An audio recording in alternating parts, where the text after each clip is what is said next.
السلام علیکم۔ ایک بہت خاص ویڈیو کے ساتھ میں آپ کے روبرو ہوں۔ آئیے شاعری سیکھتے ہیں کہ یہ 27ویں سیریز ہے۔ آج ہزج، مسمن، اقرب، مکفوف، محذوف کے بارے میں ہم لوگ جانیں گے۔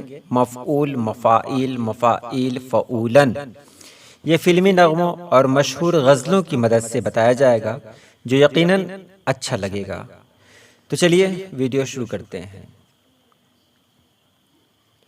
ہزج، مسمن، اقرب، مکفوف، محذوف، مفعول، مفاعیل، مفاعیل، فعولن۔ یہ بحر بہت مقبول بحر ہے اور آپ یہاں دیکھ رہے ہیں مف کے لیے 2 نشان ہے، او کے لیے 2 نشان ہے، لام کے لیے 1 نشان ہے، یعنی جس حرف کو اکیلے پڑھا گیا اس کے نیچے 1 نشان، اور جس حرف کو کسی دوسرے کے ساتھ جوڑ کر پڑھا جا رہا ہے اس کے نیچے 2 نشان ہے۔ اگر آپ کو یہ سب سمجھ میں نہیں آ رہا ہے تو آپ اس سے پہلے کی ویڈیو دیکھیں جس میں آپ کو سب کچھ سمجھ میں آ جائے گا۔ چلیے آگے دیکھتے ہیں۔ مفعول، مفاعیل، مفاعیل، فعولن، اس پر جو کچھ خاص اشعار ہیں، غزل ہیں، وہ کون کون سے ہیں تو نمونہ یہاں پیش ہے۔ اب خواب کوئی مجھ کو پرانے نہیں آتے، تو اس کی ایک ویڈیو ہے جو میرے دوسرے چینل پر ہے۔ اگر آپ کو شعر و شاعری میں دلچسپی ہے، غزل سننا چاہتے ہیں تو آپ اس چینل کو بھی سبسکرائب کر لیں، لنک ڈسکرپشن میں دیا گیا ہے۔ یارو نئے موسم نے یہ احسان کیے ہیں، اب یاد مجھے درد پرانے نہیں آتے، اڑنے دو پرندوں کو ابھی شوق ہوا میں،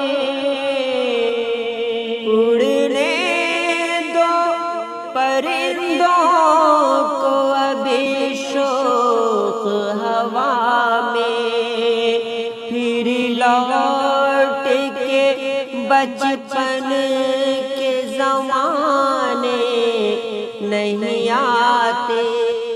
ایک اور مثال ہے مفعول، مفاعیل، مفاعیل، فعولن۔ رنجش ہی سہی دل ہی دکھانے کے لیے آ پھر سے مجھے چھوڑ کے جانے کے لیے آ۔ احمد فراز کی مشہور غزل ہے یہ، اس کا بھی ایک نمونہ آپ کے سامنے پیش ہے۔ کچھ تو میرے پندار محبت کا بھرم رکھ، کچھ تو میرے پندار محبت کا بھرم رکھ، تو بھی تو کبھی مجھ کو منانے کے لیے آ، تو بھی تو کبھی مجھ کو منانے کے لیے آ۔ چلیے اب بات کرتے ہیں فلمی نغموں کی۔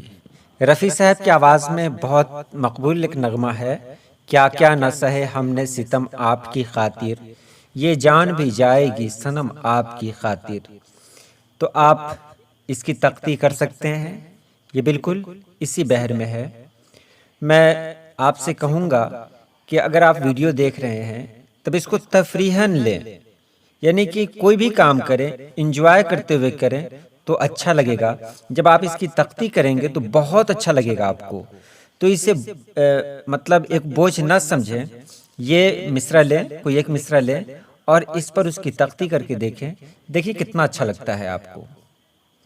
ایک اور مثال ہے سینے میں جلن آنکھوں میں طوفان سا کیوں ہے، اس شہر میں ہر شخص پریشان سا کیوں ہے۔ سریش واڈکر نے اسے گایا ہے، بہت اچھی غزل ہے یہ۔ اگر آپ نے نہیں سنی یہ غزل تو سن لیں۔ سینے میں جلن آنکھوں میں طوفان سا کیوں ہے، یہ آپ گوگل پہ سرچ کریں گے یا یوٹیوب پہ سرچ کریں گے تو غزل آ جائے گی آپ کے سامنے، یہ فلمی غزل ہے۔ تیسری مثال ہے ہم جیسا کہیں آپ کو دلبر نہ ملے گا، گھر چھوڑ کے مت جاؤ کہیں گھر نہ ملے گا۔ لتا جی نے گایا ہے اس کو، بہت پیاری آواز میں گایا ہے۔ یہ سب سن لیں گے تو بحر کے بارے میں آپ سمجھ جائیں گے۔ اس کے بعد وہ کون ہے دنیا میں جسے غم نہیں ہوتا، کس گھر میں خوشی ہوتی ہے ماتم نہیں ہوتا، یہ بھی اسی بحر میں ہے۔ اب بات کرتے ہیں اس کی تختی کی، تو یہاں دیکھیں مفعول، مفاعیل، مفاعیل، فعولن۔ اب خواب کوئی مجھ کو پرانے نہیں آتے. تو دیکھیے اب خواب کوئی مجھ کو پرانے نہیں آتے، اس کی تختی میں نے کیسے کی؟ اب خواب اب بے الگ ہے، یہاں کوئی پریشانی نہیں ہے.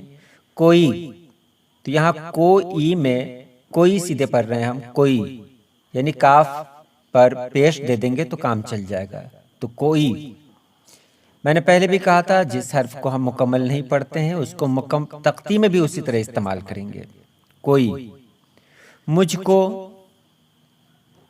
دو چشمی ہے لگانا یہاں ضروری نہیں ہے اور اس کا شمار بھی نہیں ہوتا ہے. تو مجھ کو پرانے نہیں آتے. دیکھیے نہیں ہے یہ نون غنہ، اس کے لیے صرف ہے دے دیں گے اور اس کے نیچے زیر دے دیں گے تو کام چل جائے گا. نہیں تو صرف آواز پہ آپ جائیں گے.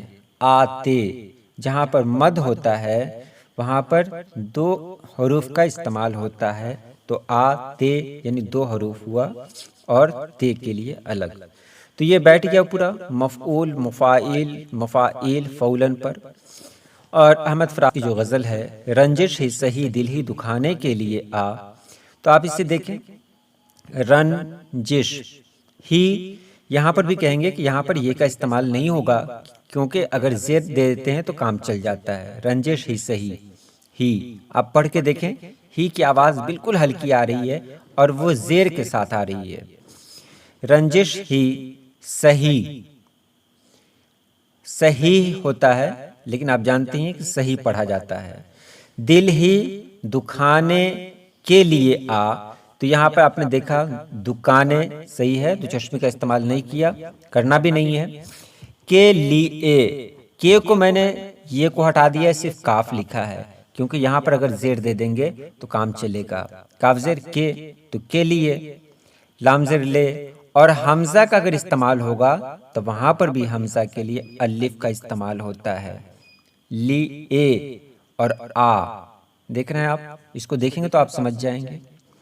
اس کے بعد ہے کیا کیا نہ سہے ہم نے ستم آپ کی خاطر. تو آپ کو بتائیں کیا، کیا ہے اس کو کا پڑھنا ہے، کیا کو کا پڑھنا ہے. اور کیا، تو کیا اگر رہے گا تو اس کو الگ پڑھنا ہے، کیا کو کاف کو الگ، یہ اور الف کو الگ پڑھنا ہے. تو کا کیا کیا اگر رہے گا تو کا کیا ہے، کیا کیا، کا دیکھ رہے ہیں پڑھنے میں کوئی فرق نہیں ہے. کیا کیا نہ سہے ہم نے ستم آپ، دو چشمی یہاں پر مد کے لیے دو الف کا استعمال کیا میں نے، آپ کی خاطر. کتنا آسان ہے یہ، آپ اسکرین شاٹ لے لیں اور پھر اسے دیکھیں اور اس پر آپ کوئی غزل بنائیں، آپ کچھ لکھیں. یعنی جیسے اب خواب کوئی مجھ کو پرانے نہیں آتے، میں یہی مصرع اگر آپ کو دوں کہ یہ مصرع ہے، پرانے قافیہ ہے، نہیں آتے ردیف ہے، تو اگر آپ غزل کہتے ہیں تو وہ غزل کہہ کے پوسٹ کریں، اس میں کامنٹ باکس میں آپ لکھیں. وہ دیکھنا ہے کہ آپ کتنا بہتر لکھ سکتے ہیں. تو آج آپ کو مصرع دیا جا رہا ہے، اب خواب کوئی مجھ کو پرانے نہیں آتے. یہ مصرع طرح ہے، پرانے قافیہ ہے اور نہیں آتے ردیف ہے. تو چلیے آج کے لیے اتنا ہی. اللہ پاک آپ سبھی لوگوں کو خوش رکھے، آباد رکھے. اللہ حافظ.